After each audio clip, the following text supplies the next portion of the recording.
Channel CB. হাজারীবাগে মরা খালকে বাঁচালো তরুণরা, ৩৫ ট্রাক আবর্জনা অপসারণ। ঢাকার হাজারীবাগে যে খালটি বছরের পর বছর আবর্জনার স্তূপে প্রায় মরে গিয়েছিল, সেই খালটি এখন ফিরে পেয়েছে নতুন জীবন। আর এই অসাধ্য সাধন করেছে একদল উদ্যমী তরুণ স্বেচ্ছাসেবক। তাদের হাতের ছোঁয়ায় বদলে গেছে হাজারীবাগ বটতলা মাজার খালের চিত্র। চলুন জেনে নেওয়া যাক এই পরিবর্তনের পেছনের গল্প।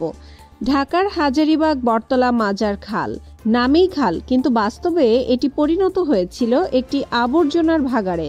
প্লাস্টিক আর গৃহস্থালির ময়লার স্তূপ বন্ধ হয়ে গিয়েছিল এর স্বাভাবিক পানি প্রবাহ। এর ফলে বর্ষা মৌসুমে সামান্য বৃষ্টিতেই সৃষ্টি হতো তীব্র জলাবদ্ধতা, আর এই জমে থাকা পচা পানি ও আবর্জনায় মশার প্রজনন ক্ষেত্রে পরিণত হওয়ায় স্থানীয় বাসিন্দাদের স্বাস্থ্য ঝুঁকি চরমে উঠেছিল। এই অচলাবস্থা পরিবর্তনে এগিয়ে আসে একদল তরুণ।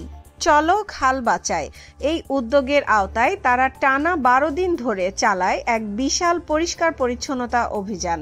এই উদ্যোগে তাদের পাশে ছিল বন, পরিবেশ ও জলবায়ু পরিবর্তন মন্ত্রণালয় এবং ঢাকা দক্ষিণ সিটি কর্পোরেশন DSCC।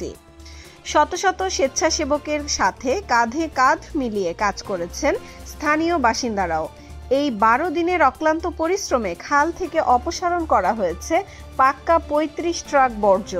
অবশেষে গত সোমবার এই বিশাল কর্মযজ্ঞের সমাপ্তি ঘটে। তবে স্বেচ্ছাসেবকরা শুধু বর্জ্য অপসারণ করেই থেমে থাকেননি।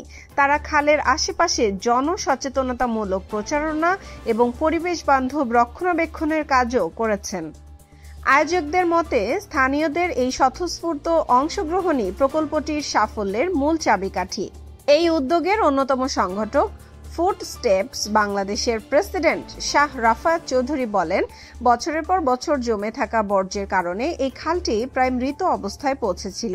বাজারের সমর্থন এবং সরকারি সহযোগিতায় আমরা এমন অবহেলিত খালকেও পুনরুজ্জীবিত করতে সক্ষম হয়েছি।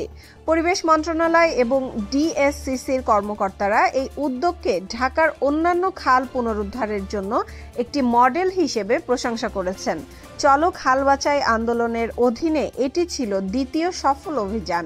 আয়োজকরা মনে করেন, শহরের জলধারাগুলোকে বাঁচাতে সরকারি বেসরকারি অংশীদারিত্ব বাড়ানো অত্যন্ত জরুরি। তরুণদের এই অসাধারণ উদ্যোগ সম্পর্কে আপনার মতামত কি? কমেন্টস করে আমাদের জানান। ভিডিওটি ভালো লাগলে লাইক ও শেয়ার করুন এবং আমাদের চ্যানেলটি সাবস্ক্রাইব করতে ভুলবেন না। আজকের মতো এ পর্যন্তই, ধন্যবাদ। Subscribe now for daily news and updates.